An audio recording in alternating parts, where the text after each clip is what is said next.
قل هذه سبيلي أدعو إلى الله على بصيرة أنا ومن اتبعني سبحان الله وما أنا من المشركين. Assalamualaikum warahmatullahi wabarakatuh. Alhamdulillahirabbil alamin. Wa bihi nasta'in ala umurid dunya waddin. Wassalatu wassalamu ala asyrafil anbiya'i wal mursalin Nabiyyina Muhammad wa ala alihi wa sahbihi ajma'in wa man ihtada bihuda wa iktafa atharahu ila yaumiddin, amma ba'd. Ayyuhal ikhwah wal akhwat, kaum muslimin wal muslimat yang semoga senantiasa dirahmati dan diberkahi oleh Allah Subhanahu wa taala. Alhamdulillah, kita bersyukur kepada Allah Subhanahu wa ta'ala yang telah memudahkan langkah kita menuju salah satu rumah dari rumah-rumah Allah Subhanahu wa ta'ala yang mulia, taman dari taman-taman surga Allah Subhanahu wa ta'ala di dunia, yang kita mohon kepada Allah Subhanahu wa ta'ala agar mencurahkan keberkahannya, rahmatnya dalam majlis yang berbarakah ini insyaallah ta'ala. Kita mohon kepada Allah agar Allah menambahkan ilmu yang bermanfaat bagi kita, yang menguatkan keimanan kita, yang membuahkan amal saleh bagi kita sebagai bekal untuk menghadap Allah Subhanahu wa ta'ala setelah kematian kita. Menuntut ilmu adalah kewajiban bagi setiap kita. Talabul ilmi faridatun ala kulli muslim. Menuntut ilmu adalah kewajiban bagi setiap muslim. Karena dengan ilmu kita bisa mengetahui mana tauhid dan mana syirik, mana sunnah dan mana bid'ah, mana yang hak dan mana yang batil, mana rute yang mengantarkan kita ke surga dan mana rute yang mengantarkan kita ke neraka. Lebih-lebih ilmu tentang tauhid ini adalah ilmu yang sangat penting. Allah Subhanahu wa ta'ala memerintahkan kepada kita mempelajari tauhid. Allah berfirman, fa'lam annahu la ilaha illallah wastaghfir li dzambik. Pelajarilah, ketahuilah wahai Nabi Muhammad SAW, dan perintah kepada Nabi berarti perintah kepada umatnya juga. Pelajarilah bahwasanya tidak ada sesembahan yang berhak untuk diibadahi kecuali hanya Allah semata. Karena tauhid adalah pondasi dan sumber agama, sumber kebahagiaan seorang hamba di dunia dan di akhiratnya, penentu nasib kita di akhirat kelak, apakah kita akan di surga ataukah akan di neraka. Oleh karenanya tidak ada nikmat yang lebih besar, lebih agung daripada seorang bisa memahami tauhid. Sebagaimana kata Sufyan ibnu Uyainah, ma an'ama Allahu ala abdin nikmatan a'zam min an yufahimahu la ilaha illallah. Tidak ada suatu nikmat yang lebih besar dari Allah kepada seorang hamba melebihi pemahaman tentang la ilaha illallah, yaitu tauhid. Oleh karenanya dalam surat An-Nahl yang artinya lebah, nama lainnya surat An-Ni'am, nikmat-nikmat. Karena Allah Subhanahu wa ta'ala menyebutkan banyak nikmat dalam surat tersebut. Nikmat kendaraan, nikmat pakaian, ya, nikmat makanan, nikmat hujan dan sebagainya. Namun nikmat yang pertama kali Allah sebutkan dalam surat tersebut adalah nikmat tauhid. Pada ayat yang kedua surat An-Nahl, Allah berfirman, yunazzilul malaikata birruhi min amrihi ala may yasha'u min ibadihi an anziru annahu la ilaha illa ana fattaqun. Dialah Allah Subhanahu wa taala yang menurunkan kepada para malaikat dengan ruh, yakni wahyu. Karena wahyu itu ibaratkan ruh. Kepada para utusannya, yakni menyampaikan, agar para malaikat menyampaikan kepada para utusan, para nabi, agar mereka mengingatkan bahwasanya tidak ada ilah sesembahan yang berhak diibadahi kecuali hanya saya, tauhid. Oleh karenanya, nikmat yang paling agung yang Allah berikan kepada seorang hamba adalah nikmat tauhid. Sehingga jika Allah Subhanahu wa taala memberikan nikmat kepada kita tauhid, kewajiban bagi seorang hamba untuk menjaganya, merawatnya, agar nikmat tersebut tidak lepas dari dia sampai Allah Subhanahu wa taala menghentikan nafasnya, sampai Allah Subhanahu wa taala mengutus malaikat maut mencabut nyawanya. Man kana akhiru kalamihi la ilaha illallah dakhalal jannah. Barang siapa yang akhir ucapannya adalah tauhid, la ilaha illallah, tidak ada sesembahan yang berhak untuk diibadahi melainkan hanya Allah, maka dia akan masuk surga. Oleh karenanya ya ikhwan, mari kita bersemangat untuk mempelajari tauhid, dan mari kita senantiasa berdoa agar Allah Subhanahu wa taala senantiasa memberikan ketegaran, istiqamah kepada kita semuanya, agar kita tetap berada di atas tauhid, dan agar Allah Subhanahu wa taala mematikan kita di atas tauhid. Sufyan Ats-Tsauri pernah datang kepada Ibrahim bin Adham seraya mengatakan, ya Ibrahim, salillah an yumitana ala tauhid. Wahai Ibrahim, mintalah kepada Allah agar Allah mewafatkan kita di atas tauhid. Dan kita harus berusaha dengan terus semangat ngaji, dengan banyak berdoa kepada Allah SWT, dengan mencari teman-teman yang saleh, mencari lingkungan-lingkungan yang baik, agar Allah Subhanahu wa taala mematikan kita di atas tauhid. Dan pada kesempatan kali ini, ayyuhal ikhwah, kita akan membaca sebuah risalah yang berisi tentang nawaqidul Islam, pembatal-pembatal tauhid, noda-noda yang bisa merusak tauhid seorang hamba. Dan ini adalah pembahasan yang sangat penting. Pertama, agar kita menjauhi noda-noda yang bisa merusak tauhid kita. Dahulu Hudzaifah ibnul Yaman pernah mengatakan, kana nasu yas'aluna Rasulullah anil khair wa kuntu as'aluhu anis syarr makhafata ayyudrikani. Para sahabat bertanya kepada Rasulullah SAW tentang kebaikan, saya bertanya kepada beliau tentang kejelekan supaya saya bisa menjauhinya, mewaspadainya. Jadi mengenal pembatal-pembatal tauhid, pembatal-pembatal Islam, ini penting untuk kita jauhi, untuk kita waspadai. Karena kalau kita tidak mengetahuinya, bisa saja kita terjerumus di dalamnya tanpa kita sadari. Yang kedua, kenapa penting pembahasan ini? Karena ilmu tentang tauhid adalah ilmu yang sangat agung. Syaraful ilmi bi syarafil ma'lum. Keistimewaan suatu ilmu itu tergantung apa yang dipelajari.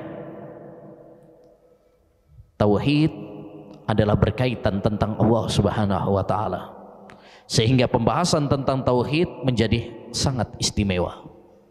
Makanya para ulama sepakat bahwa ilmu yang pertama kali harus dipelajari oleh seorang hamba adalah ilmu tentang tauhid dengan kesepakatan para ulama. Bahkan tatkala kita berdakwah mengajarkan, yang pertama kali yang perlu kita ajarkan adalah tauhid. Makanya Nabi SAW ketika mengutus sahabatnya Mu'adz bin Jabal ke negeri Yaman, apa pesan beliau? Falyakun awwala ma tad'uuhum ilaihi syahadatu an la ilaha illallah. Hendaknya yang pertama kali kamu dakwahkan, kamu ajarkan kepada mereka adalah tentang syahadat la ilaha illallah. Tidak ada sesembahan yang berhak diibadahi kecuali hanya Allah. Yang ketiga, ya, kenapa kita penting membahas masalah ini? Karena pada zaman kita sekarang ini begitu banyak kesyirikan-kesyirikan, kebid'ahan-kebid'ahan, hal-hal yang menodai bahkan merusak tauhid. Dan ini tentu saja sangat berbahaya. Kewajiban bagi kita semuanya membentengi diri kita dengan tauhid, dengan akidah yang benar, ya, dengan ilmu. Kalau kita nggak membentengi diri kita dengan tauhid yang kuat, akan rusak agama kita, akidah kita. Begitu banyak syubhat-syubhat, kerancuan yang menerpa diri kita di zaman ini. Ya, ada ramalan-ramalan kiamat, sampai dulu ada ramalan kiamat 2012.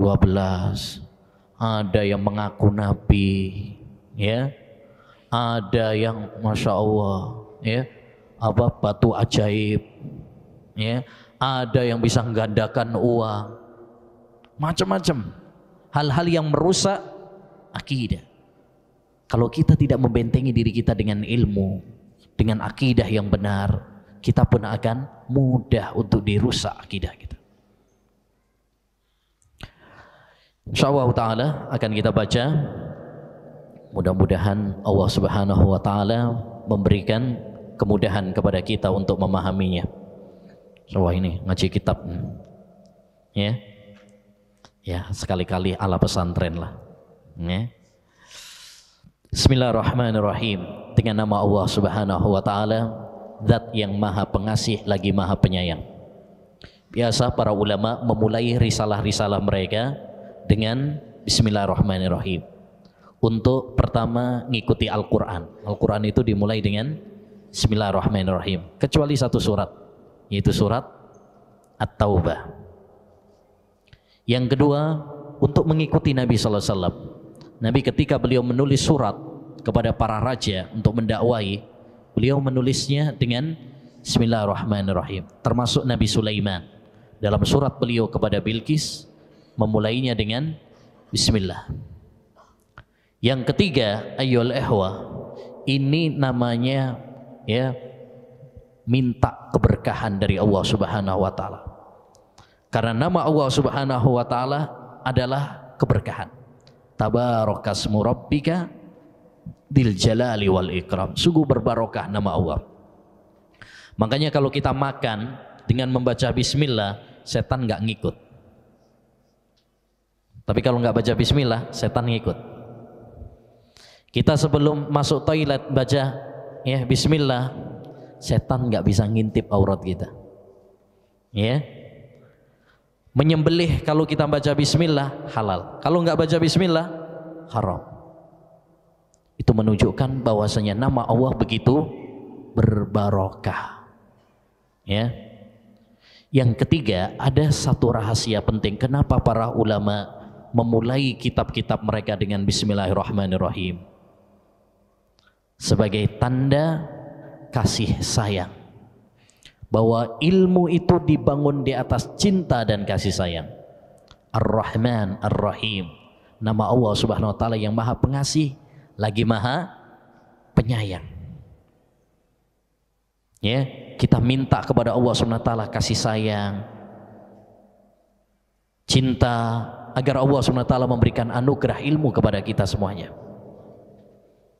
Oleh karenanya dalam ilmu hadis, kalau kita belajar ilmu hadis, itu ada sebuah istilah hadis musalsal bil awaliyah.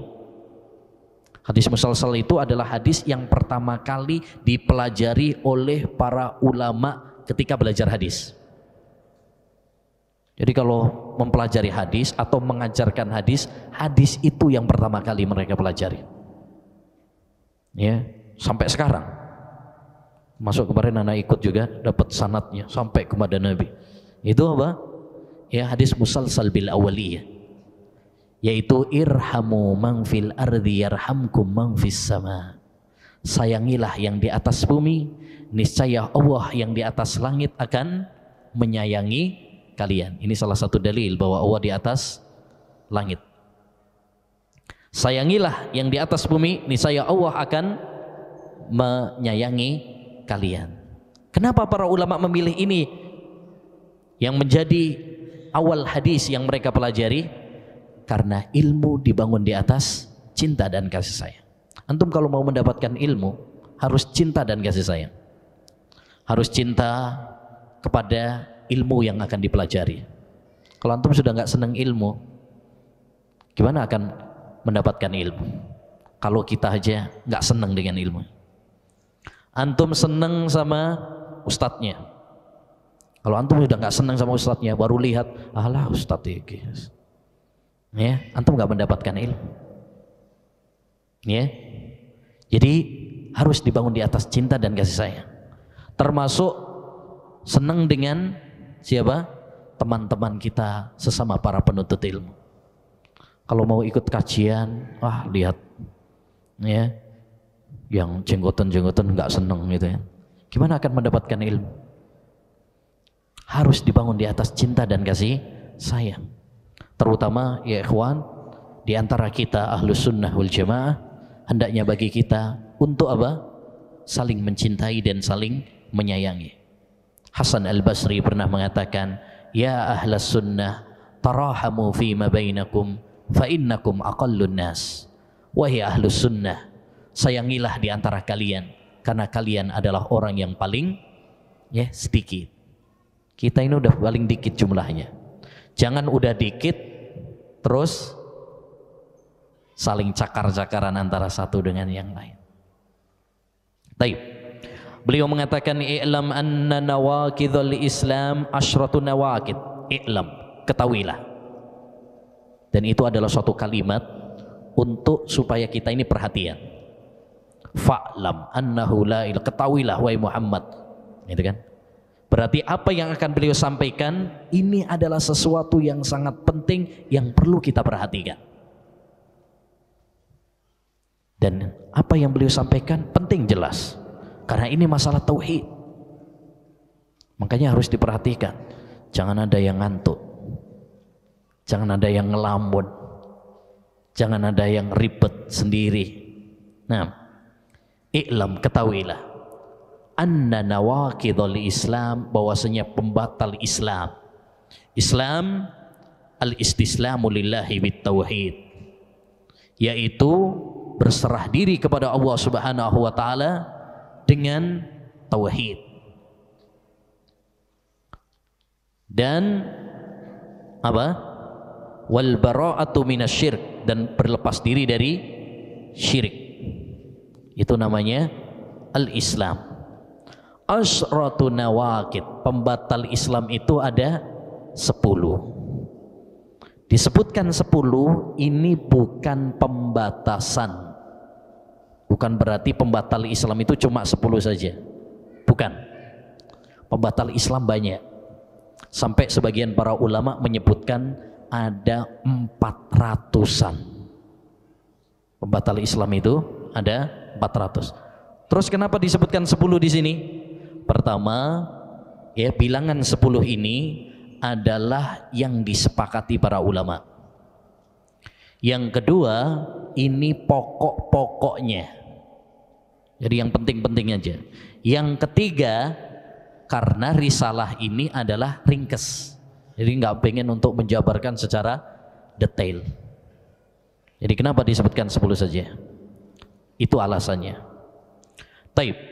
Jadi Islam itu ada pembatal-pembatalnya, dan ini penting untuk kita ketahui. Karena seorang muslim harus khawatir untuk terjerumus di dalam kesyirikan. Jangan merasa aman. Jangan, anak udah kenal sunnah, anak udah ngaji tauhid, nggak mungkin saya melakukan apa? Syirik. Jangan. Itu namanya orang yang tertipu.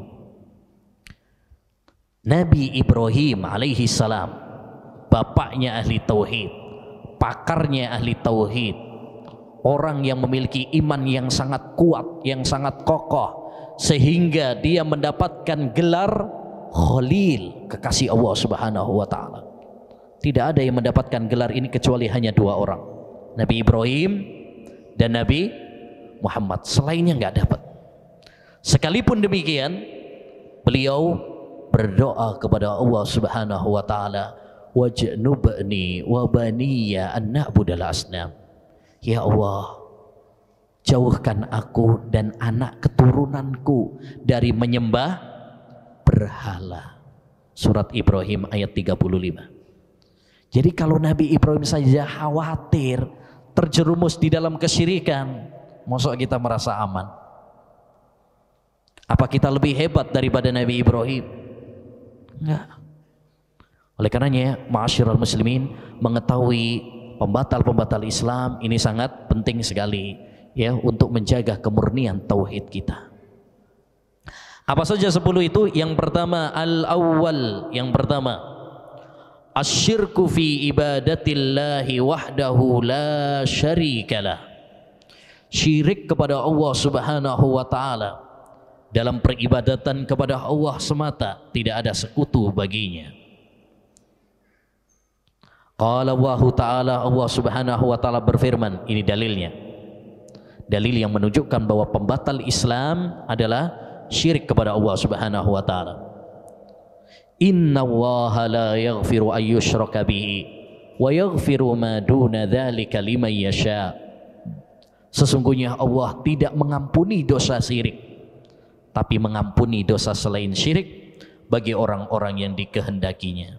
Surat An-Nisa ayat 48. Waqal, dan Allah Subhanahu wa taala berfirman, innahu may yusyrik billah faqad harramallahu alaihil jannah. Barang siapa yang berbuat syirik kepada Allah, Allah haramkan surga atasnya. Wa ma'wahun nar, dan tempat tinggalnya adalah neraka. Wa ma lidzalimina min ansar, dan tidak ada bagi orang-orang yang zalim, orang-orang yang berbuat syirik kepada Allah, penolong. Ini surat Al-Maidah ayat 72. Wa minhu adzabhu li ghairillah. Contoh syirik adalah diantaranya menyembelih untuk selain Allah. Kaman yadbahu lil jinni aw lil qabri, seperti orang yang menyembelih diperuntukkan kepada jin atau kepada kuburan. Jadi pembatal pertama yang bisa merusak keislaman kita, merusak tauhid kita adalah syirik kepada Allah Subhanahu wa taala. Beliau memulai dengan dosa syirik karena ini adalah pembatal paling berat, kezaliman paling besar, dosa paling besar adalah dosa syirik kepada Allah Subhanahu wa taala. Makanya Nabi SAW pernah mengatakan, ala unabbi'ukum bi akbaril kabair. Maukah saya tunjukkan kepada kalian dosa yang paling besar? Asyirku billah, syirik kepada Allah Subhanahu wa taala. Ya, dan syirik itu, ma'asyiral muslimin, definisinya antaj'ala lillahi niddan wa huwa khalaqaka. Sebagaimana diterangkan oleh Nabi, kamu menjadikan tandingan bagi Allah Subhanahu wa ta'ala, padahal Allah yang menciptakan kamu. Itu namanya perbuatan syirik kepada Allah Subhanahu wa ta'ala. Dan syirik terbagi menjadi dua. Yang pertama, syirik besar, yang mengeluarkan pelakunya dari agama Islam, yaitu menyamakan selain Allah dengan Allah Subhanahu wa taala dalam hal-hal yang itu khusus bagi Allah Subhanahu wa taala. Kalau kita menjadikan tandingan bagi Allah Subhanahu wa taala, menyamakan Allah dengan selain Allah dalam hal-hal yang khusus bagi Allah Subhanahu wa taala, peribadatan itu khusus bagi Allah. Kalau kita serahkan kepada selain Allah, ini berarti syirik besar. Dan ini konsekuensinya, bahayanya sangat banyak sekali. Pertama, dosanya tidak akan diampuni oleh Allah. Seperti tadi dalam surat An-Nisa ayat 48. Allah tidak mengampuni dosa syirik, tapi mengampuni dosa selain syirik bagi orang-orang yang dia kehendaki oleh Allah Subhanahu wa taala. Padahal Allah itu Maha Pengampun ya. Tapi kalau dosa syirik nggak diampuni oleh Allah Subhanahu wa taala kalau pelakunya tidak bertobat kepada Allah Subhanahu wa taala. Kalau dia bertobat, Allah Maha menerima taubat. Innallaha yaghfirudz dzunuba jami'a. Allah mengampuni dosa semuanya. Itu kalau bertobat. Tapi kalau nggak bertobat, kalau itu dosa syirik, Allah nggak akan mengampuni. Kalau selain syirik, masih ada harapan, walaupun nggak bertobat. Ya, masih ada harapan. Orang pemabuk, bezina, minum khamr, tapi kalau dia bertauhid, ada harapan Allah mengampuninya. Tapi juga jangan berharap, artinya mengandalkan. Oh, segampang enggak. Karena di sini Allah Subhanahu wa taala mengatakan lima yasha, bagi orang-orang yang dikehendaki. Sedangkan kita nggak tahu kita termasuk yang dikehendaki apa enggak. Maka jangan meremehkan juga. Yang kedua, di antara bahayanya juga adalah dia dijamin masuk neraka dan haram masuk surga. Sebagaimana tadi dalam surat Al-Maidah ayat 72. Yang ketiga, di antara bahayanya juga dia melakukan kezaliman paling besar. Sebagaimana firman Allah, la tusyrik billah inna syirka la dzulmun adzim. Sesungguhnya syirik itu kezaliman paling besar. Karena zalim itu meletakkan sesuatu bukan pada tempatnya. Kalau orang menyerahkan ibadah kepada selain Allah, berarti meletakkan sesuatu bukan pada tempatnya. Yang keempat, di antara bahayanya juga semua amalnya batal. Sholatnya, puasanya, zakatnya, umrohnya, hajinya, baca Qur'annya, sodakonya, ludes semuanya. Tidak ada artinya.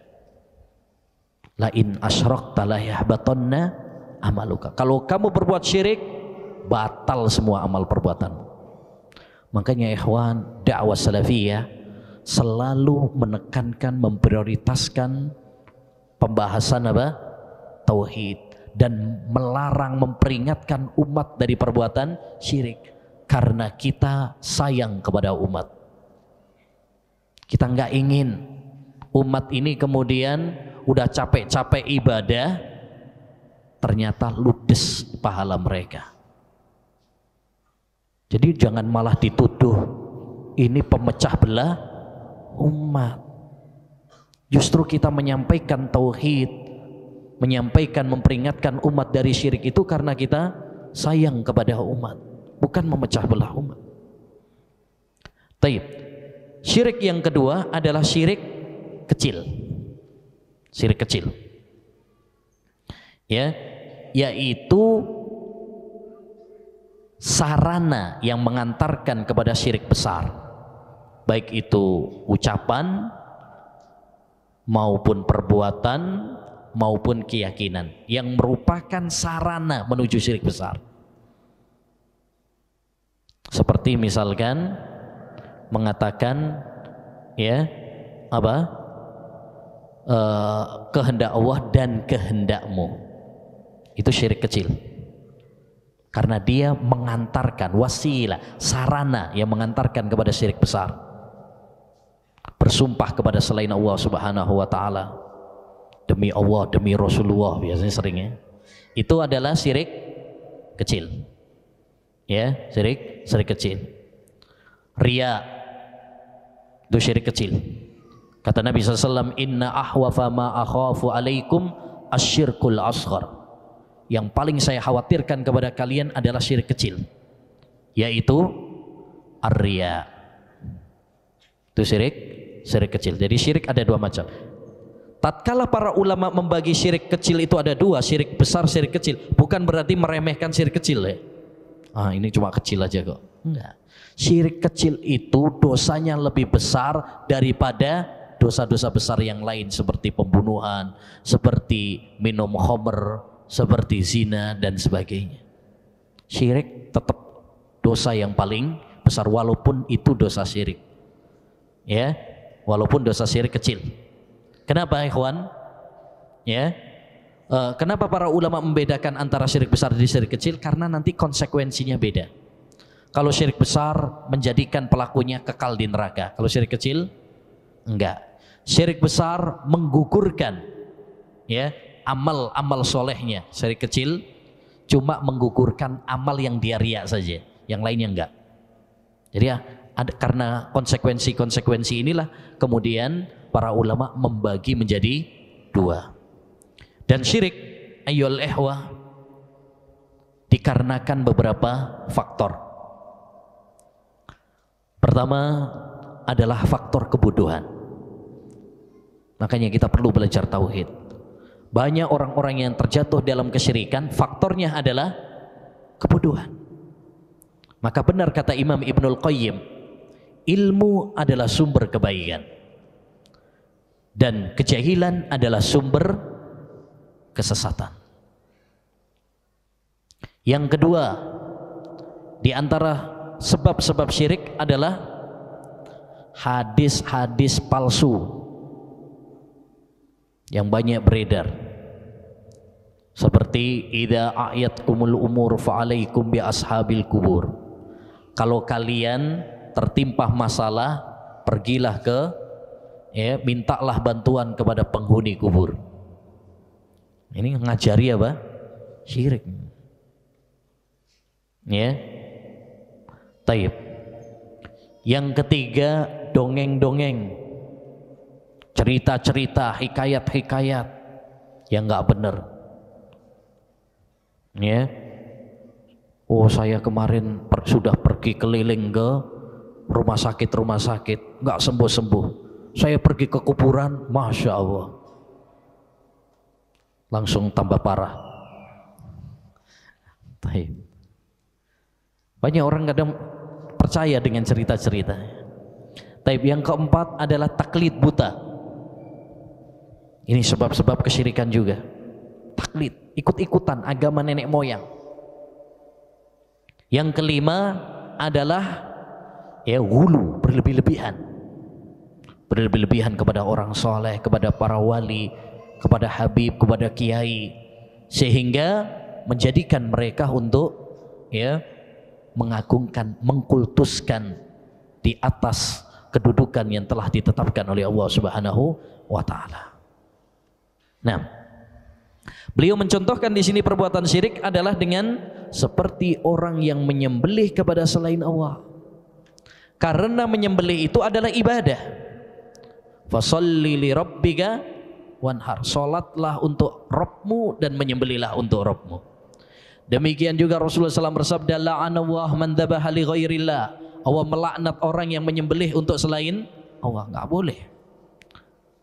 Ya, maka termasuk perbuatan syirik orang yang misalkan nyembelih diperuntukkan kepada jin, kepada kuburan, kepada penunggu. Ya, sing nunggu laut, yang nunggu gunung, Nyai Loro Kidul.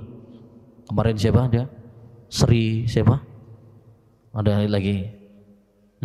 Bu Sri. Tayyib. Wah ya ikhwan, ini enggak diperbolehkan.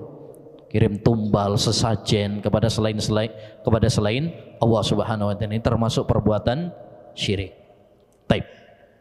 Selanjutnya, as-sani, yang kedua, man ja'ala bainahu wa bainallahi wasaita. Siapa yang menjadikan antara dia dan antara Allah wasaid, perantara-perantara, yad'uuhum wa yas'aluhumus syafa'ah, seorang berdoa kepada mereka dan meminta kepada mereka syafaat, wa yatawakkalu alaihim, dan tawakal kepada mereka, kafaro ijma'an, dia kafir dengan kesepakatan para ulama. Jadi di antara pembatal Islam adalah menjadikan perantara antara seseorang dengan Allah Subhanahu wa taala dalam ibadah. Dan ini pada hakikatnya adalah bagian dari syirik. Tapi dikhususkan oleh Syekh karena ini banyak terjadi. Ya, menjadikan para malaikat, para nabi sebagai perantara seseorang dalam berdoa, dalam beribadah, dalam hal-hal yang tidak mungkin kecuali hanya Allah Subhanahu wa taala.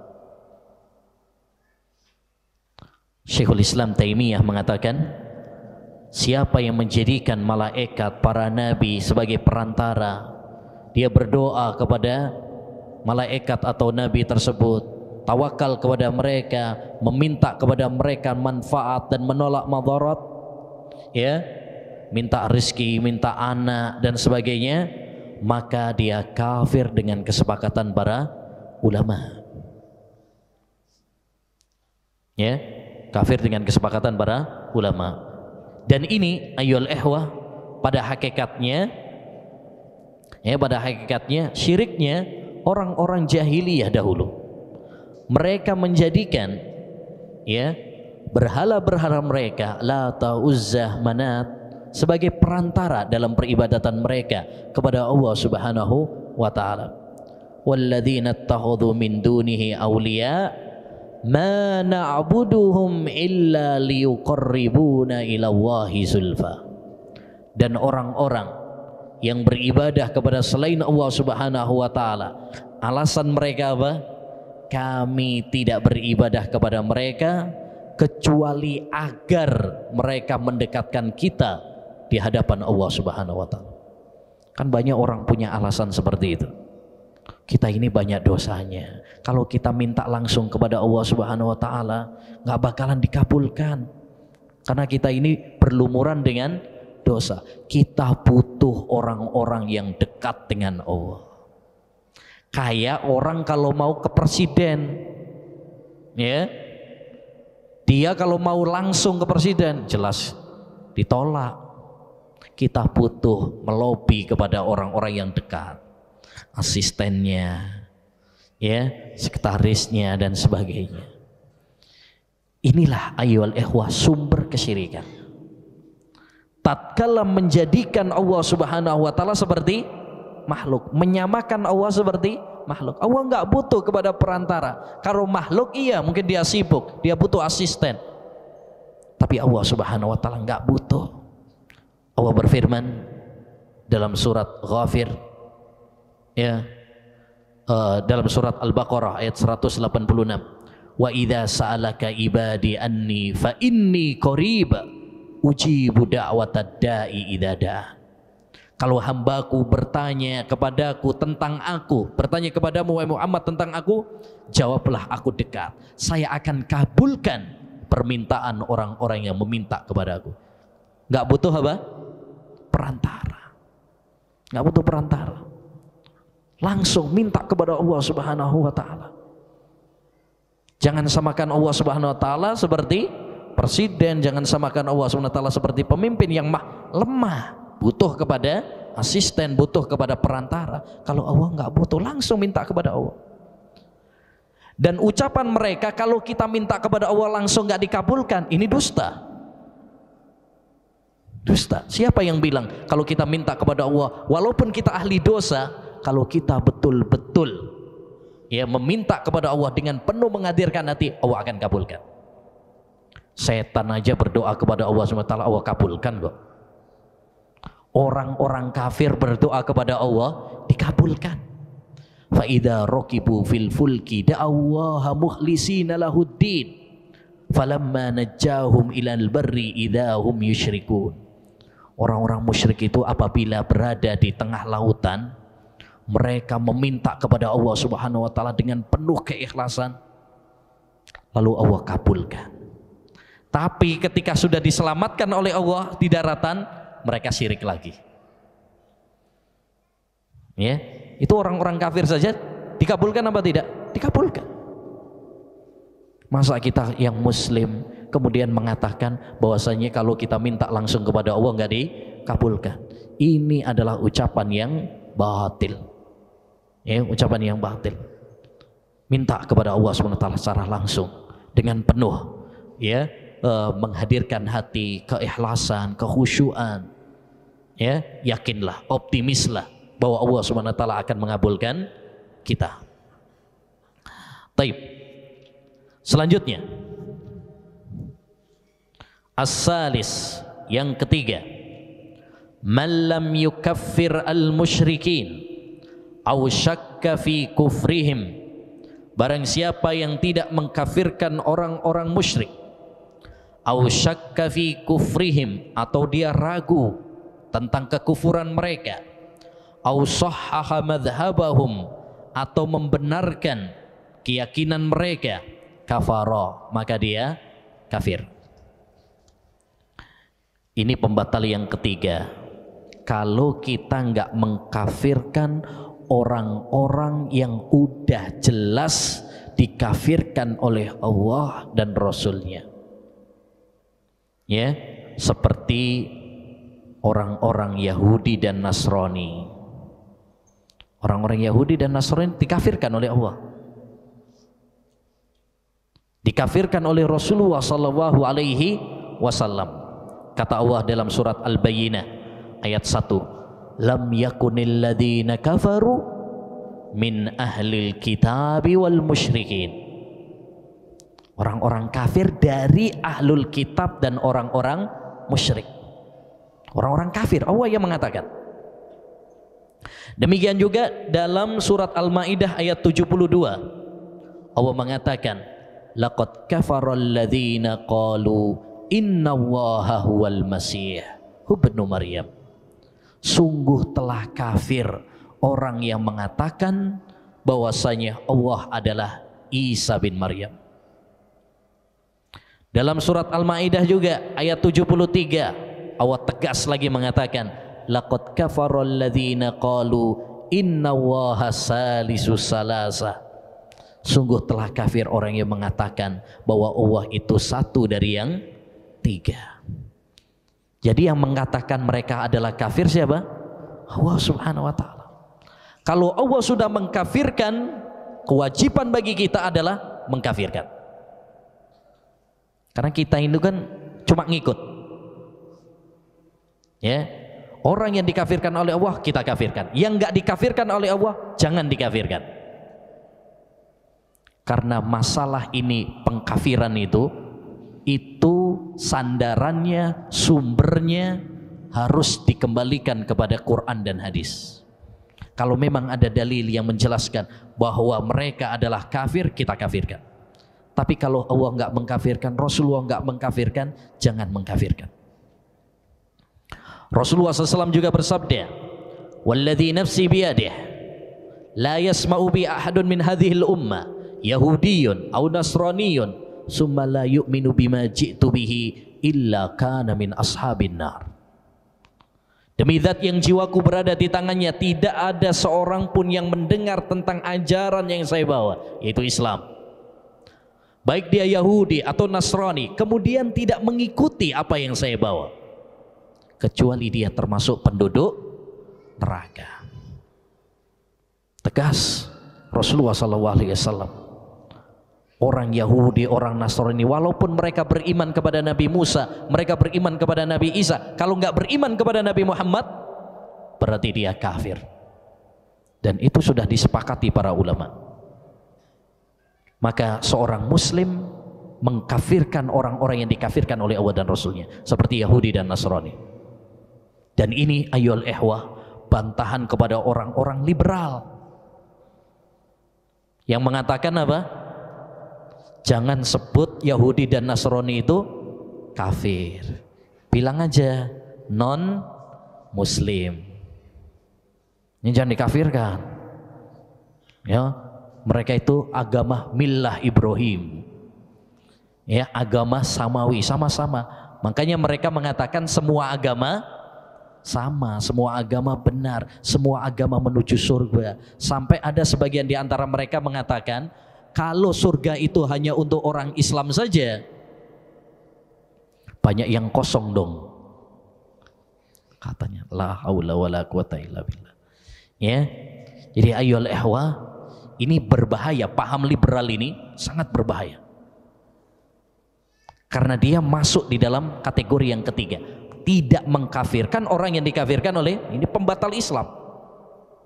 Makanya pemikiran-pemikiran liberal ini tantangan terberat bagi kita di Indonesia. Ini ada dua paham yang sangat menjadi tantangan bagi kita.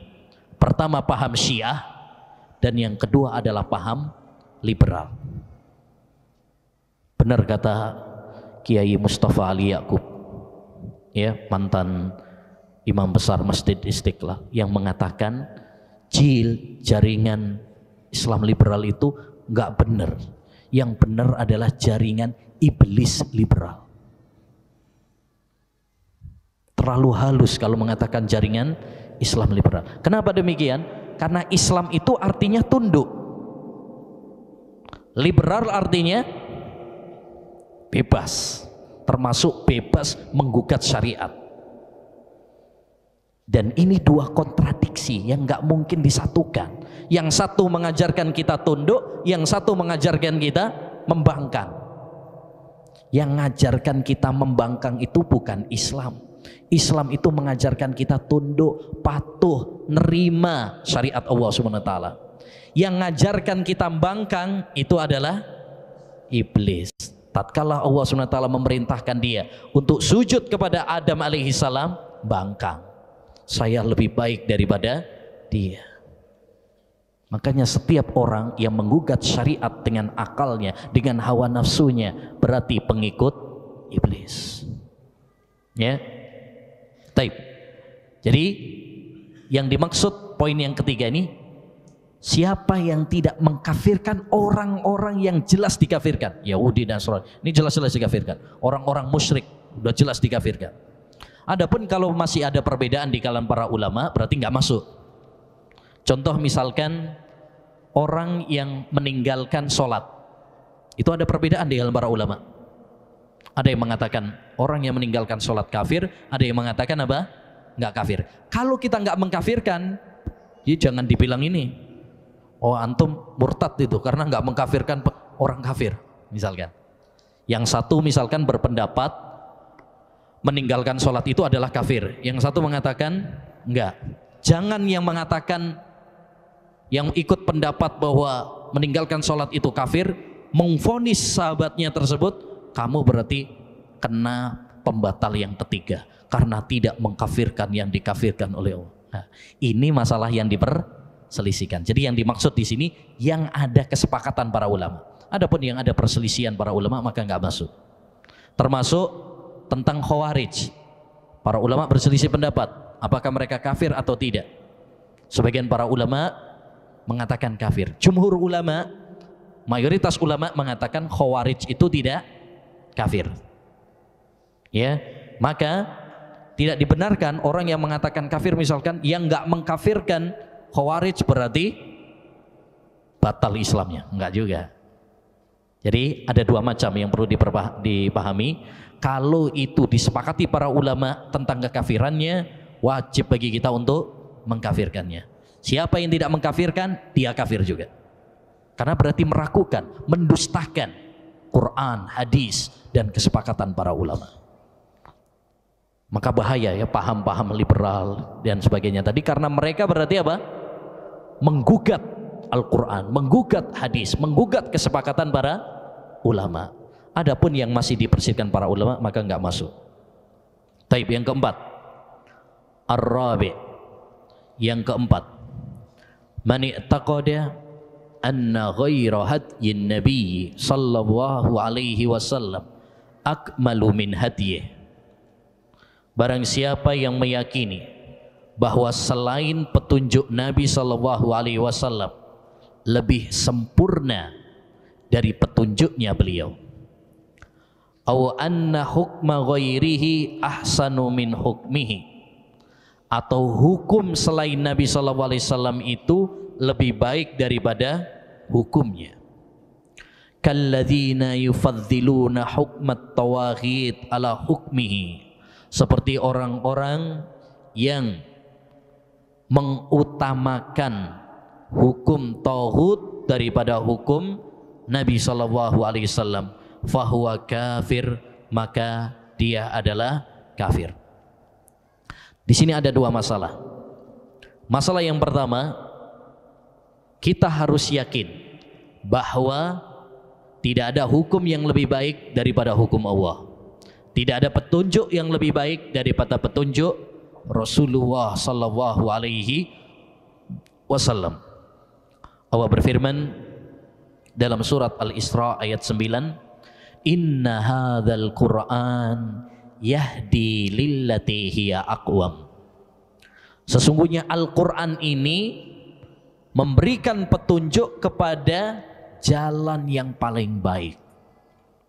Gak ada yang lebih baik daripada hukum Allah Subhanahu wa ta'ala. Demikian juga Rasulullah SAW bersabda dalam khutbatul hajah, ya, sering beliau mengawali dengan fa inna khairal hadisi kitabullah wa khairal hadyi hadyu Muhammadin sallallahu alaihi wasallam.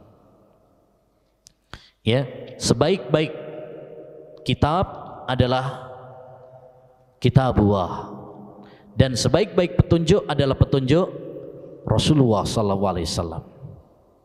Poin yang kedua dari ungkapan beliau ini adalah siapa yang meyakini bahwa petunjuk selain Nabi Muhammad sallallahu alaihi wasallam, baik dalam masalah ibadah, baik dalam masalah muamalah, baik dalam masalah hukum pidana, baik dalam masalah pernikahan, baik dalam masalah qisas, itu lebih baik daripada petunjuk Nabi sallallahu alaihi wasallam, atau berkeyakinan bahwa itu sejajar dengan hukum Allah Subhanahu wa taala, maka ini adalah kekufuran. Ya, ini adalah kekufuran. Karena tidak ada yang lebih baik daripada hukum Allah Subhanahu wa taala. Nah, selanjutnya al-khamis, yang ke-5, man abghadha syai'an mimma jaa'a bihi Rasul sallallahu alaihi wasallam walau amila bihi kafar. Barang siapa yang membenci sesuatu yang dibawa oleh Rasulullah sallallahu alaihi wasallam walaupun dia melakukannya, kafara ijma'an, kafir dengan kesepakatan para ulama. Apa yang dibawa oleh Rasul maksudnya adalah Al-Quran dan hadis. Jadi dia membenci apa yang terdapat di dalam Quran, apa yang terdapat di dalam hadis Nabi sallallahu alaihi wasallam, maka berarti dia kafir. Wad dalilu qauluhu ta'ala, dalilnya adalah firman Allah Subhanahu wa taala, dzalika bi annahum karihu ma anzalallah fa ahbata a'malahum. Yang demikian itu dikarenakan mereka membenci apa yang Allah turunkan, maka Allah Subhanahu wa taala membatalkan amal perbuatan mereka. Batal. Yang namanya batal berarti mereka apa? Kafir, karena batal amalnya. Jadi ayolah ikhwah, orang yang membenci isi kandungan Quran, isi kandungan hadis Nabi SAW, maka ini adalah kafir. Maka ini bahaya. Kalau dia mengatakan bahwasanya apa yang dibawa oleh Rasulullah SAW nggak ada baiknya, maka ini adalah ya menjadikan dia keluar dari agama Islam. Tapi kalau dia membenci tapi dia meyakini sebenarnya bahwa itu sebenarnya benar, tapi belum siap, ya, tapi dan sebagainya, maka ini nggak masuk. Ya, ini nggak masuk. Saya ambil contoh, ya, contoh paling mudah. Ada orang misalkan membenci tentang masalah poligami. Kalau dia menganggap bahwasanya poligami ini adalah hukum yang kejam, mendolimi hak kaum wanita, nggak adil, ya, seperti orang-orang liberal, mereka menggugat, memerangi hukum apa? Poligami ini. Oh, ini nggak sesuai dengan hak asasi manusia. Dalam waktu yang sama mereka menjadi pejuang LGBT. Nah, jadi LGBT mereka perjuangkan, mereka bela, poligami malah diserang, dihabisin. Taib. Maka ini adalah kekufuran, ya, Wah. Maka bahaya juga kalau ada akhwat mengecam poligami, itu bahaya. Tapi kalau dia meyakini poligami itu syariat Allah Subhanahu wa taala, ya, dia adalah baik, cuma sayanya belum siap, misalnya. Itu beda. Itu nggak masuk di dalam pembatal Islam, harus diperhatikan. Tapi kalau dia mengecam, oh ini nggak adil, ini kejam, ini nggak sesuai dengan hak asasi manusia, ya, nah ini bahaya. Ini bisa mengeluarkan pelakunya dari, ya, Islam. Makanya jangan kita membenci syariat Allah Subhanahu wa taala. Karena kalau kita membenci syariat Allah Subhanahu wa taala, ya, berarti kita membenci Allah Subhanahu wa taala. Karena yang bikin siapa? Allah Subhanahu.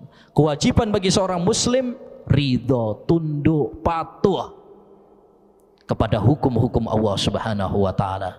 Wa ma kana lil mu'minin wala mu'minatin idza qadallahu wa rasuluhu amran ayyakuna lahumul khiyaratu min amrihim. Tidak layak bagi seorang mukmin laki-laki dan mukminah jika Allah dan Rasulnya sudah menetapkan suatu ketetapan, lalu kemudian mereka memilih pilihan yang lain. Nggak boleh. Ini surat Al-Ahzab ayat 36. Taib. Selanjutnya yang ke-6, as-sadisu, yang ke-6. Di antara pembatal Islam juga man istahza'a bi syai'in min dinillah.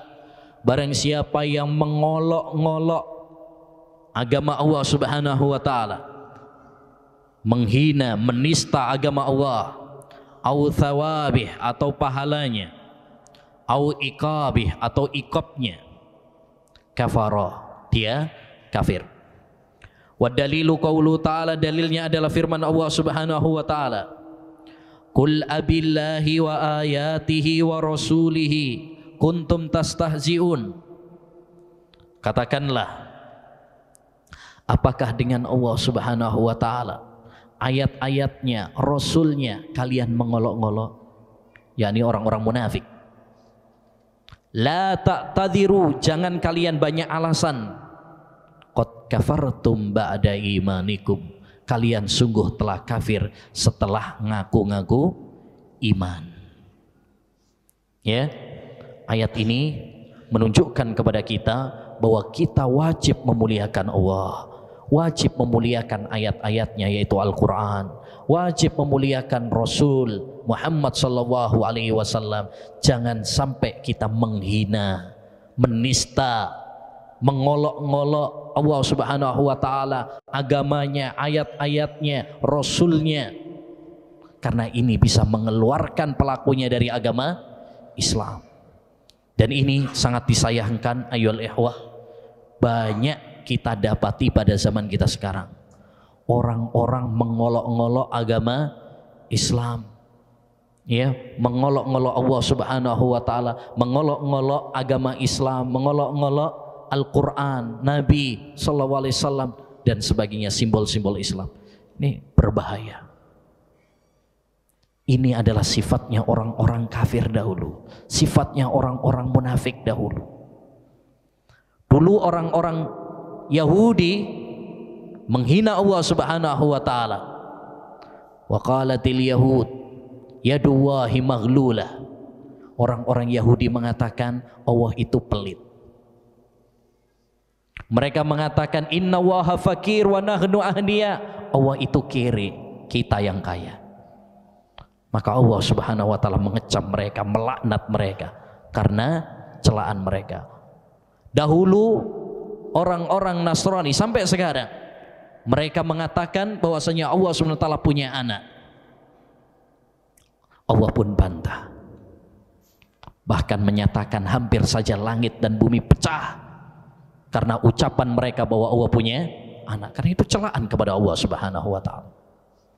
Sekarang banyak juga orang mencela Allah Subhanahu wa taala. Kalau kita lihat di dunia media sosial banyak yang mengecam Allah Subhanahu wa taala. Dulu di salah satu universitas Islam dengan bangganya pasang spanduk Tuhan membusuk. Ucapan kufur. Ya, ucapan kufur. Anjinghu akbar. Ini ucapan yang kufur, pelecehan kepada Allah Subhanahu wa taala. Kalau dulu orang-orang kafir menghina Al-Quran, in hadza illa qaulul bashar, tidaklah Al-Quran ini kecuali ucapan manusia saja, bukan ucapan Allah. Sekarang orang-orang pun begitu, berani. Ada yang mengatakan bahwasanya Al-Quran perlu direvisi. Ini penghinaan kepada Al-Quran. Ya, ucapan orang-orang Syiah bahwasanya Al-Quran ini udah nggak asli lagi. Ya, ada yang sampai berani misalkan menginjak-injak Al-Quran. Ya, ini penghinaan kepada Al-Quran. Orang seperti ini harus dihukum, harus tegas. Demikian juga menghina Rasulullah SAW. Baik menghina Nabi SAW, katanya penyair, tukang sihir. Ya, ada yang mengatakan Nabi itu adalah ya, apa katanya syahwatnya tinggi dan sebagainya. Ya, menikah hanya karena seks dan sebagainya. Ini pelecehan kepada Nabi SAW. Ada yang bikin karikatur Nabi SAW bawa bom, katanya ya, yang mengajarkan terorisme pengeboman adalah Nabi Muhammad SAW. Ini pelecehan kepada Nabi Muhammad SAW. Atau yang melecehkan syiar-syiar, simbol-simbol Islam. Tuh kalau di media sosial ada yang gambar misalkan Ka'bah, terus ada gambar apa? Kadang anjing, ada babi. Ini termasuk penghinaan, pelecehan, kekufuran. Ya, maka ini sangat berbahaya. Ya, sangat berbahaya. Kalau kita belum bisa melaksanakan syariat Islam, jangan menghina. Kalau kita belum bisa misalkan memelihara jenggot karena itu sunnah Nabi SAW, jangan menghina ya syariat jenggot. Bilang teroris lah, bilang ya apa namanya, apa, kambing kibas. Atau menghina misalkan cadar. Kalau kita belum bisa melaksanakannya, mendingan tahan lisan kita daripada kita berbuat dosa, nambah saldo dosa kita, bahkan bisa-bisa malah mengeluarkan diri kita dari keislaman. Yang aneh di negeri kita ini, yang paling banyak menghina ternyata KTP-nya Islam. Nah, ini yang paling aneh. Kalau itu muncul dari orang-orang kafir, ya dimaklumi lah, namanya juga orang kafir kan, benci banget sama Islam.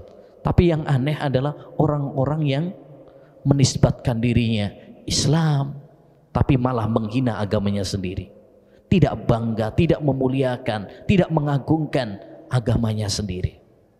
Padahal kejayaan Islam adalah dengan kalau kita bangga kepada agama kita. As-sabi, yang ketujuh, as-sihr, sihir. Wa minhus sarf wal ataf. Ya, sarf.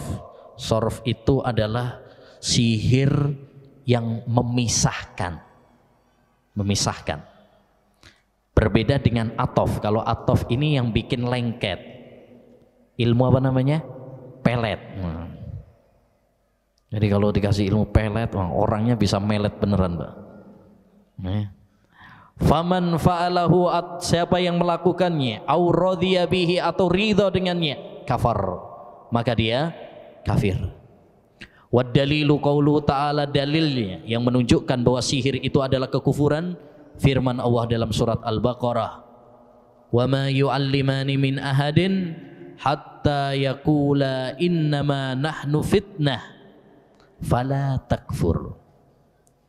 Tidaklah keduanya, Harut dan Marut, mengajarkan kepada seseorang sehingga keduanya mengatakan sesungguhnya kami adalah ujian, maka janganlah kamu kufur, yaitu dengan mempelajari dan mengajarkan apa? Sihir. Taib, sihir ini pembatal keislaman. Karena sihir itu ya biasanya adalah dengan minta bantuan kepada jin dan setan. Makanya kadang-kadang persyaratan-persyaratannya seringkali apa? Aneh-aneh. Ya, suruh nggak boleh sholat 40 hari, kayak nifas saja. Ya, suruh menginjak Al-Quran, suruh melumuri Al-Quran dengan darah haid. Ya, suruh ketika dia menyembelih ayam, misalkan ayamnya macam-macam, ayam yang aneh-aneh itu, harus ini ayamnya begini, terus nyembelihnya dengan menyebut nama jin, setan misalkan. Ya, nanti kalau dia datang ke tukang sihir atau dukun, biasanya dapat aneh-aneh juga. Kadang kalau pengen misalkan pesugihan, misalkan disuruh apa? Ya, buntutnya tikus misalkan. Kadang ya, kadang daleman campur itu untuk pelaris gitu. Macam-macam. Kenapa semua itu? Karena yang nyuruh adalah setan. Sihir itu interaksinya adalah dengan setan, makanya kekufuran. Ya, taib. Dan ini di Indonesia banyak. Sihir, perdukunan, gudangnya di Indonesia ini. Makanya orang Saudi takut sama orang Indonesia. Iya, paling takut Saudi sama orang Indonesia ini. Bukan takut apa? Takut sihirnya. Makanya kalau ada orang kerja, kalau di Saudi, kalau ada orang kerja di sana, digeledah dulu. Ininya, apa namanya? Tasnya. Digeledah dulu biasanya. Takut. Karena banyak kejadian, ikhwan, di sana itu banyak kejadian tuan rumahnya disantet. Dari sini sudah bawa. Jadi ada yang malah TKW ke sana, wah, tuan rumahnya disantet, dikuasai sama dia. Nah, ada sebagian yang malah masuk penjara dan sebagainya. Makanya nggak aneh, ya, di Indonesia ini gudangnya. Taib. Wal musta'an. Nah, jadi ingat, dulu pernah dipanggil ada seorang dari Saudi, panggilan. Dia takut karena dia pembantunya ada baru datang terus membawa sesuatu yang menurut dia itu adalah apa? Nah, ini membahayakan, dipanggil. Anak suruh bawa, mana? Nggak taunya ternyata apa? Salak bosok. Buah salak, di sana kan nggak ada. Jadi wah, ini disangkanya apa? Nah, ini raja-raja atau apa gitu. Nggak taunya salak bosok. Ini buah-buahan, Pak, di sana. Taib. Dan kita nggak boleh mendatangi tukang sihir, mendatangi dukun, haram. Kata Nabi SAW, man ata arrafan aw kahinan fasaddaqahu bima yaqul faqad kafara bima unzila ala Muhammad. Siapa yang mendatangi para peramal, tukang dukun, dan dia membenarkan apa yang diucapkan, berarti apa? Kafir dengan apa yang diturunkan kepada Nabi Muhammad SAW, yaitu Al-Quran. Karena Al-Quran mengabarkan tidak ada yang mengetahui ilmu gaib kecuali hanya Allah Subhanahu wa Ta'ala. Kalau kita percaya, berarti mendustakan Al-Quran. Ya, nah ini nggak boleh kita nanya. Termasuk ya ikhwan, walaupun pertanyaannya nggak secara langsung sekarang, nggak harus orang datang kepada Mbah Dukun sekarang. Sekarang juga bisa, online juga bisa, ya kan? Atau nanya di acara-acara televisi, ya, di acara radio tentang ramalan-ramalan ada. Ya, nggak boleh. Kita percaya dengan ramalan-ramalan. Kita percaya kepada perdukunan-perdukunan, ilmu-ilmu hitam, ya, mistik dan sebagainya, sihir, nggak boleh. Kita harus perang melawan, ya, perdukunan, sihir. Ya, kita harus jihad dengan apa? Dengan menyebarkan ilmu, dengan dakwah, ya, dengan menyebarkan keimanan, ya, sehingga Allah Subhanahu wa taala akan menurunkan barokahnya untuk negeri ini. As-samin, yang ke-8, mudhaharatul musyrikin, ya, membantu orang-orang musyrik, wa muawanatuhum, dan menolong mereka, alal muslimin, untuk membantai kaum muslimin. Jadi membantu orang-orang musyrik untuk menghabisi orang-orang Islam. Ini termasuk kekufuran. Dan ini biasanya dilakukan oleh orang-orang Syiah. Orang Syiah itu orang-orang munafik. Ya, orang-orang munafik. Mereka musuh dalam selimut. Sejarah mencatat bahwasanya Syiah ini para pengkhianat. Ya. Mereka membantu orang-orang kafir untuk membantai umat Islam. Makanya kita nggak boleh tertipu dengan orang-orang Syiah. Walaupun mereka menampakkan apa? Islam, pada hakikatnya mereka adalah orang-orang munafik, zindiq, yang sangat berbahaya. Akidah mereka bukan akidah Islam. Ya, penyimpangan mereka sudah keterlaluan. Menghina para sahabat, mengkafirkan para sahabat. Ya, menuduh bahwasanya Al-Quran udah nggak asli lagi. Ya, belum lagi penyimpangan-penyimpangan yang lainnya. Banyak. Ada buku yang dari MUI itu bagus, panduan tentang penyimpangan, ya, Syiah di Indonesia. Itu dibaca, sangat penting sekali agar kita bisa membentengi diri kita dan membentengi masyarakat kita dari paham Syiah.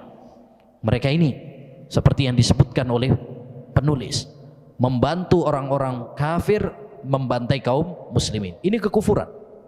Wa dalilu qaulu ta'ala, dalilnya adalah firman Allah Subhanahu wa taala, wa may yatawallahum minkum fa innahu minhum. Barang siapa yang mencintai mereka, yaitu orang-orang kafir, di antara kalian, maka berarti dia termasuk golongan mereka. Ya, kalau itu didasari dengan kebencian kepada orang-orang muslim, jadi menolong orang-orang musyrik untuk membantai kaum muslimin karena cinta kepada orang-orang kafir, benci kepada orang-orang Islam, maka ini adalah kekufuran yang mengeluarkan pelakunya dari Islam. Adapun kalau dia melakukan hal itu bukan karena cinta kepada orang-orang kafir dan bukan karena kebencian kepada umat Islam, maka di sini nggak masuk. Tidak masuk sebagai pembatal Islam. Seperti dahulu yang dilakukan oleh sahabat Hatib bin Abi Baltah. Dia membocorkan rahasia Rasulullah SAW. Bukan karena beliau benci kepada Nabi, bukan karena beliau ingin, ya, benci kepada orang-orang benci kepada Nabi dan senang kepada orang kafir, enggak, tapi karena ada ikatan keluarga yang ingin dia bocorkan. Karena ada keluarganya di Mekah, dia nggak pengen kalau keluarganya ini nanti dibantai oleh Nabi SAW. Maka ini tidak termasuk kekufuran. Dan ini, ma'asyiral muslimin, satu hal yang sangat penting pada zaman kita sekarang, yaitu wala wal bara, cinta kepada orang mukmin dan benci kepada orang kafir. Seorang muslim cintanya adalah karena Allah, bencinya adalah karena Allah Subhanahu wa taala. Awthaqu ural iman al-hubbu fillah wal bughdhu fillah. Ikatan iman yang paling kuat adalah cinta karena Allah dan benci karena Allah Subhanahu wa taala. Jangan sampai kita mencintai orang-orang kafir yang dimusuhi oleh Allah. Kalau kita mencintai orang kafir berarti kita melawan Allah. Allah membenci mereka, kita malah mencintai. Dan ini banyak pada zaman kita sekarang. Cinta kepada orang-orang kafir, menjadikan orang-orang kafir sebagai pemimpin, menjadikan orang-orang kafir sebagai teman dekat. Ini tidak diperkenankan. Tidak diperkenankan. Tasyabbuh kepada mereka, menyerupai mereka, loyal kepada mereka, menjadikan mereka idola, haram. Hati-hati, ini paling penyakit yang merajalela pada zaman kita sekarang, virus tasyabbuh. Mencontoh loyal kepada orang-orang kafir, niru orang-orang kafir, menjadikan mereka idola, ngefans kepada orang-orang kafir. Namanya, fotonya dipajang di kamarnya, kadang malah ditulis di kaosnya. Pas sholat pakai kaosnya tulisannya Ronaldo. Masya Allah, Ronaldo sholat rek. Messi. Ini orang Muslim loh, ngefans sama orang-orang kafir. Nggak boleh ini pakai kaos-kaos yang seperti ini, tidak diperkenankan. Almar'u ma'a man ahab, seorang itu bersama yang dia cintai. Nah, sekarang ini penyakit merajalela. Perayaan-perayaan Valentine dari siapa? Orang kafir. Natalan, kadang-kadang ikut Natal bersama. Kadang perpaduan. Yang satu adzan, yang satu lagu gereja. Yang pakai sekarang malah solawatan di gereja. Ini ikhwan, perusak agama. Taib. Hendaknya bagi kita menyikapi orang-orang kafir sesuai dengan agama Islam, berbuat adil kepada mereka, tidak zalim kepada mereka. Bukan berarti kemudian kita memusuhi mereka, memerangi mereka. Enggak. Rasulullah SAW juga hidup dengan orang-orang Yahudi. Selama mereka tidak memerangi kita, kita tidak memerangi mereka. Boleh jual beli dengan mereka, diperbolehkan. Boleh kita kalau mereka ngundang kita, kita datang, kita ngasih hadiah kepada mereka, boleh. Dalam masalah-masalah dunia. Islam itu adalah agama yang rahmatan lil alamin. Tapi toleransi Islam tidak kebablasan, tidak mengorbankan akidah. Kita berbuat baik kepada mereka, kita mendakwahi mereka, boleh kalau dalam masalah-masalah dunia. Tapi kalau untuk urusan akidah, lakum dinukum waliyadin. Itulah toleransi. Toleransi bukan berarti kemudian nanti mereka pas Natal kita ikut ke gereja mereka, mengucapkan selamat Natal. Bukan itu toleransi. Nah, At-Tasi, yang ke-9, man i'taqada anna ba'dhan nas la yajibu alaihi ittiba'uhu sallallahu alaihi wasallam wa annahu yasa'uhul khuruju min syari'atih. Barang siapa yang meyakini bahwa sebagian manusia tidak wajib baginya mengikuti Nabi Muhammad, wa annahu yasa'uhul khuruju min syari'atihi, dan bahwasanya boleh bagi dia keluar dari syariat Nabi Muhammad, kama wasi'al Khadir al-khuruju min syariati Musa, sebagaimana Nabi Khidir boleh untuk keluar dari syariat Nabi Musa, fahuwa kafir, maka orang tersebut adalah kafir.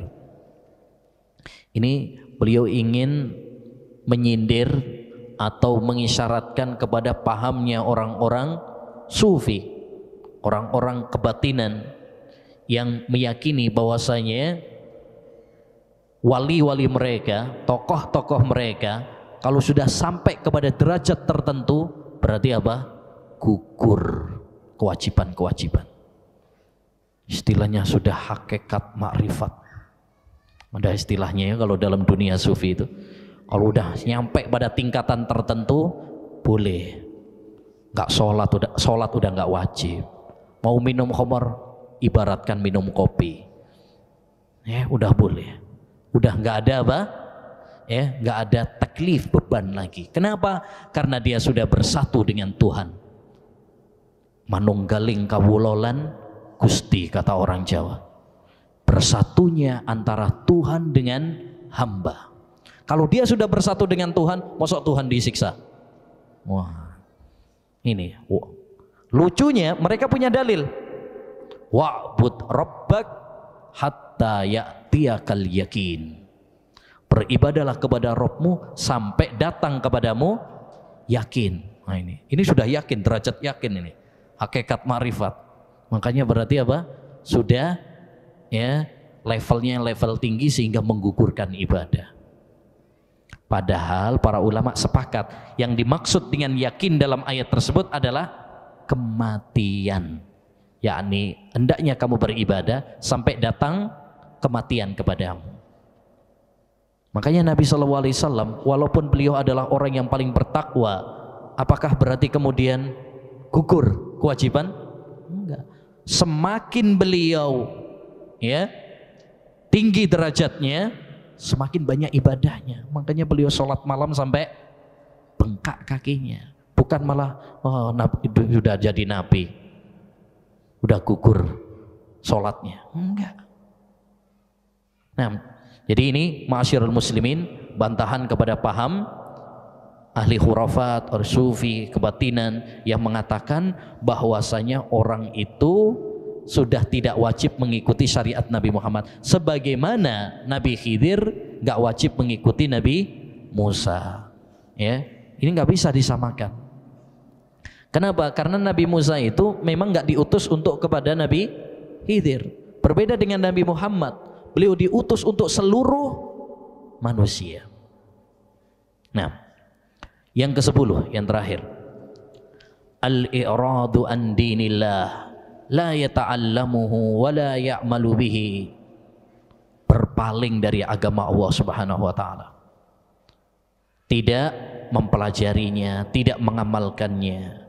Wad dalilu qauluhu ta'ala, dalilnya adalah firman Allah Subhanahu wa taala, وَمَنْ أَظْلَمُ مِمَّنْ ذُكِّرَ بِآيَاتِ رَبِّهِ ثُمَّ أَعْرَضَ عَنْهَا إِنَّا مِنَ الْمُجْرِمِينَ مُنْتَقِمُونَ. Adakah yang lebih zalim dari orang-orang yang diingatkan dengan ayat-ayat Allah Subhanahu wa taala kemudian dia berpaling darinya? Jadi berpaling dari tauhid secara mutlak, enggak mau mempelajarinya, enggak mau mengamalkannya. Berpaling dari sholat, nggak mau mempelajari sholat. Berpaling dari zakat, berpaling dari puasa, nggak mau mempelajari tentang hukum Islam. Nah ini bahaya. Bisa mengeluarkan pelakunya dari agama Islam kalau dia berpaling secara mutlak. Adapun kalau dia mempelajarinya, kalau dia mengetahuinya secara global, tapi perinciannya dia nggak tahu, maka ini tidak masuk di dalam ayat ini. Ini yang dimaksud adalah kalau dia berpaling dari agama Islam secara mutlak. Lalu kata beliau, la farqa fi jami'i hadhihi an-nawaqid bainal hazili wal jad wal khaif illa al mukrah. Tidak ada bedanya dalam pembatal-pembatal ini antara al-hazil. Al-hazil itu orang yang senda gurau, guyonan. Wal jad, orang yang serius. Wal khaif, orang yang takut. Illal mukrah, kecuali orang yang terpaksa. Artinya kalau orang yang terpaksa maka tidak mengapa. Illa man ukriha wa qalbuhu mutmainnun bil iman, kecuali orang yang terpaksa ya dan hatinya tetap yakin dengan keimanan, tentram dengan keimanan. Karena orang yang terpaksa itu pada dasarnya bukan keinginan hatinya, bukan keinginan dirinya. Makanya Ammar bin Yasir dulu dipaksa sehingga dia mengatakan, mengakui Tuhan-Tuhan selain Allah Subhanahu wa taala, tapi hatinya beriman kepada Allah Subhanahu wa taala. Makanya Allah memaafkan. Inna waha tajawaza li an ummati al-khata'a wan nisyana wa mastukrihu alaihi. Sesungguhnya Allah Subhanahu wa taala itu mengampuni dosa yang dilakukan oleh seorang karena nggak sengaja, lupa, dan terpaksa. Dan ini mengingatkan kepada kita, ma'asyiral muslimin, supaya kita nggak gampang-gampang mengkafirkan. Jadi walaupun kita belajar tentang pembatal Islam ini secara global, tapi untuk memvonis perorangan, ya, individu orang, ini ada rambu-rambunya. Tidak semua orang yang melakukan perbuatan kufur langsung kita vonis kafir. Ada di sana aturan-aturannya yang sangat ketat. Karena bisa jadi dia melakukannya tadi terpaksa, nggak ngerti, ya, salah ngomong dan sebagainya. Masih ingat kisah yang diceritakan oleh Nabi SAW? Ada seseorang, kata Nabi SAW, pernah melakukan perjalanan di tengah padang pasir. Ketika dia istirahat, untanya kabur. Padahal di dalam unta tersebut ada bekal perjalanannya. Bayangkan di tengah padang pasir, dia sendirian, ternyata untanya, bekal perjalanannya pergi, kabur. Udah lemes dia, nyari muter-muter nggak dapet. Akhirnya dia balik lagi, istirahat, nunggu, tidur, bangun-bangun, untanya balik. Saking senengnya dia mengatakan, Allahumma anta abdi wa ana rabbuk. Ya Allah, kamu adalah hambaku, saya adalah Rabbmu. Kata Nabi, ahta'a min syiddatil farah. Dia salah ngomong karena saking senengnya. Ketemu tadi loh Pak, itu saking senengnya. Mestinya dia ngomong apa? Ya Allah, kamu adalah Rabbku, saya adalah hambaku. Tapi karena saking ngomongnya keselio, terpeleset ngomongnya. Jadi, ini enggak dihukumi kafir, kata Nabi SAW. Walaupun ucapannya adalah kufur. Bagaimana menganggap dia adalah Rabbnya, Allah Subhanahu wa ta'ala, sedangkan Allah adalah hambanya? Ini kalimat kufur. Tapi tidak dihukumi kafir oleh Nabi. Kenapa? Karena dia mengucapkannya enggak sengaja. Ya, oleh karenanya ikhwan, ini mengingatkan kepada kita, jangan gegabah memvonis apa? Kafir. Sabda Nabi sallallahu alaihi wasallam, "Man qala li akhihi ya kafir wa laysa fi ba'a ilai." Barang siapa yang mengatakan kafir kepada saudaranya padahal enggak kafir, balik kepada dirinya. Oleh karenanya Ahlus Sunnah wal Jamaah dalam mengkafirkan itu antara dua golongan. Golongan yang pertama, golongan yang gampang mengkafirkan, itu Khawarij.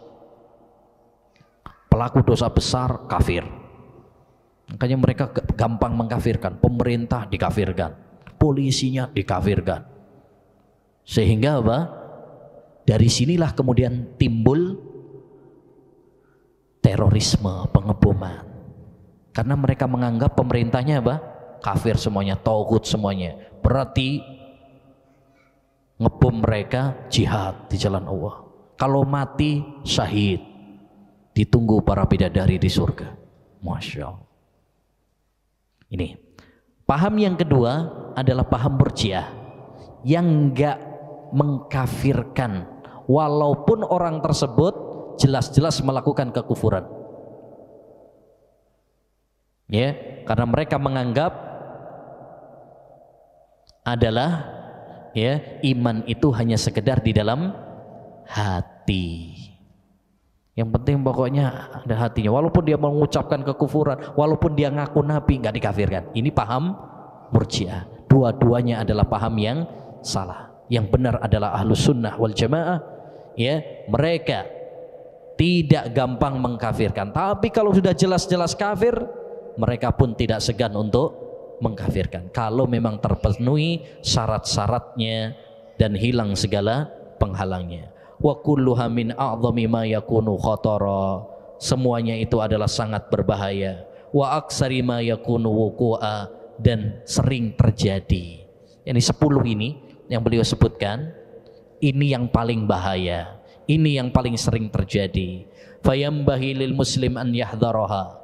hendaknya seorang muslim ya mewaspadainya. Wa yakhafu minha ala nafsih, dan khawatir ya terhadap dirinya. Kita harus takut, jangan merasa aman. Selagi kita masih bernafas, kita tidak boleh merasa aman ya akan tauhid kita, akan keimanan kita. Ya, karena hati manusia berbolak-balik. Qulubul ibadi baina usbu'in min asabi'ir rahman yuqallibuha kaifa syaa. Hati manusia itu berbolak-balik. Allah lah yang membolak-balik. Makanya ikhwan, ya, hendaknya kita senantiasa berdoa kepada Allah agar Allah menetapkan kita di atas tauhid, dan terus berusaha bagaimana merawat tauhid ini dengan cara apa? Semangat menuntut ilmu agama. Jangan pernah bosan belajar tauhid. Jangan pernah bosan dengan tema tauhid. Termasuk kesalahan yang saya ingatkan, sebagian orang itu kalau milih temanya, dengar temanya tauhid, males tauhid, wis ngerti ya, udah paham, udah kuat imannya. Tapi kalau temanya apa gitu seru gitu, cinta-cintaan, ya misalkan, wah ini baru seger ini nggak boleh ya kawan. Justru pembahasan tauhid itu yang paling penting. Ya tema semuanya penting, tapi tauhid itu adalah sesuatu yang paling penting. Jangan sampai kita mengabaikan tauhid yang paling penting untuk sesuatu yang ya yang penting juga, tapi ini nggak lebih penting daripada tauhid.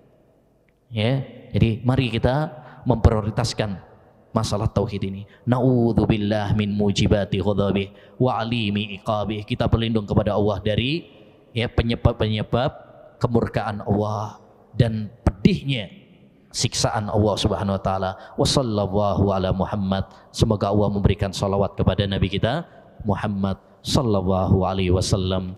Subhanakallahumma bihamdik asyhadu an la ilaha illa anta astaghfiruka wa atubu ilaik. Assalamualaikum warahmatullahi wabarakatuh.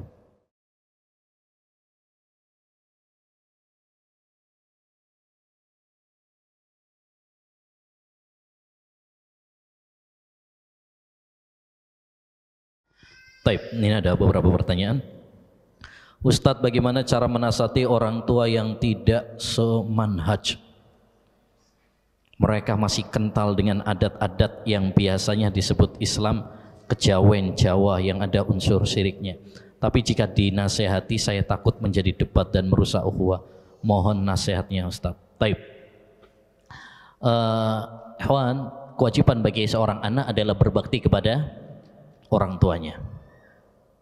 Sebagaimana disebutkan dalam Quran, hadis, bahkan hak orang tua itu disebutkan oleh Allah setelah haknya Allah Subhanahu wa taala. Dan salah satu bentuk berbuat baik kepada kedua orang tua adalah apa? Mengingatkan dia dari hal-hal yang ya syirik kepada Allah Subhanahu wa taala, yang menyimpang, yang menyebabkan dia nanti disiksa oleh Allah Subhanahu wa taala. Ini termasuk ya bukti kecintaan kita kepada orang tua kita. Tentu kita tidak ingin kalau orang tua kita masuk neraka. Tentu kita tidak ingin kalau orang tua kita ya terjerumus di dalam siksaan. Oleh karenanya, kalau kita memang cinta kepada orang tua kita, tetap nasihati. Tapi pilihlah cara-cara yang terbaik, hikmah. Bagaimana caranya? Ya, cari waktu yang tepat. Jangan pas dia capek atau pas dia mungkin marah sama kita. Cari waktu yang tepat. Ya, mungkin diajak makan bersama gitu ya kan. Insyaallah. Habis diumrohkan, pas diajak umroh ditemenin sambil didakwain. Ya. Kalau punya duit. Baik. Dan yang paling penting dari semua itu adalah mendoakan untuk orang tua. Karena sekeras apapun usaha kita, kalau Allah SWT nggak menghendaki, ya nggak mendapatkan hidayah. Doakan, ya, doakan agar Allah memberikan hidayah kepada orang tua kita. Taib. Ustadz, di daerah saya belum ada kajian salaf, tapi hanya kajian-kajian Islam yang tidak membahas kepada tauhid.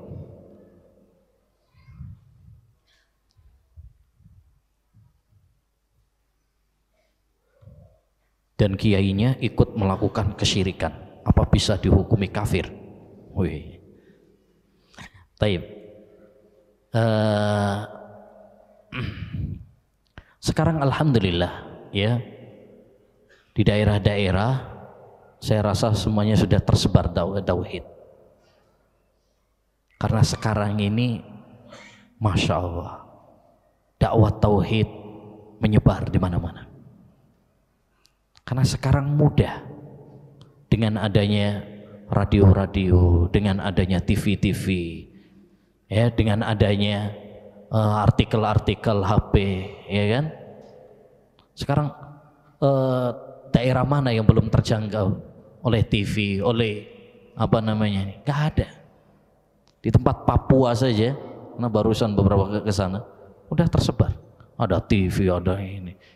Jangan antum bayangkan, oh di sana kayak di hutan itu, enggak. Sekarang udah masuk kota semuanya udah. Sekarang sudah tersebar dakwah ini. Jadi tidak ada alasan lagi untuk kita kemudian tidak belajar tauhid.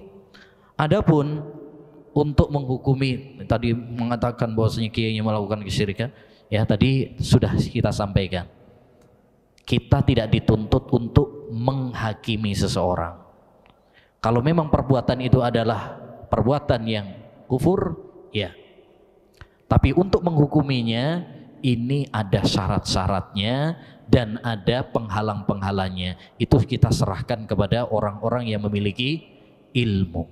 Jangan sibukkan diri kita dengan memvonis kafir. Karena tidak semua orang yang melakukan kekufuran berarti dia kafir. Ya, ini biar tugasnya para ulama.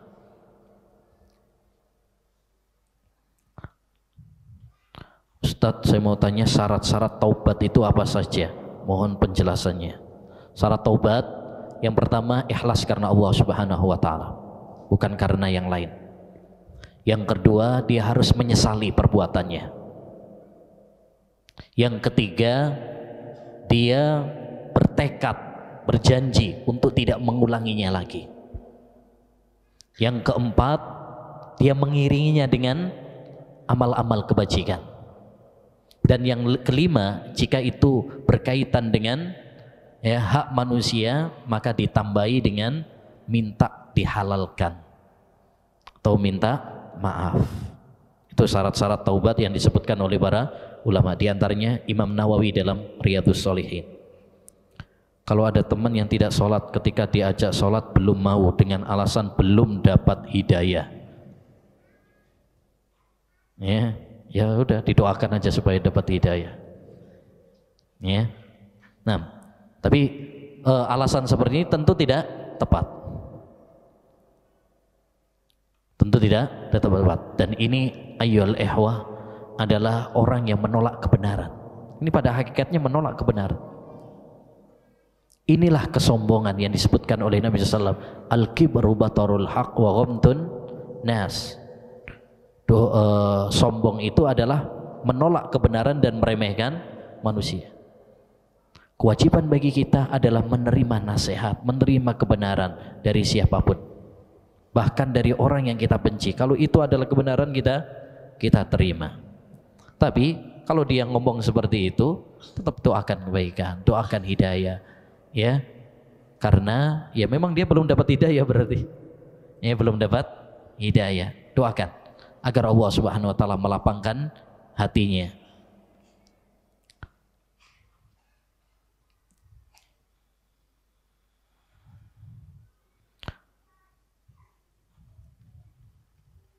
Bagaimana caranya menyikapi yang tidak sefaham? Karena di keluarga saya banyak yang belum sunnah dan cenderung membenci. Dakwah ya, kawan.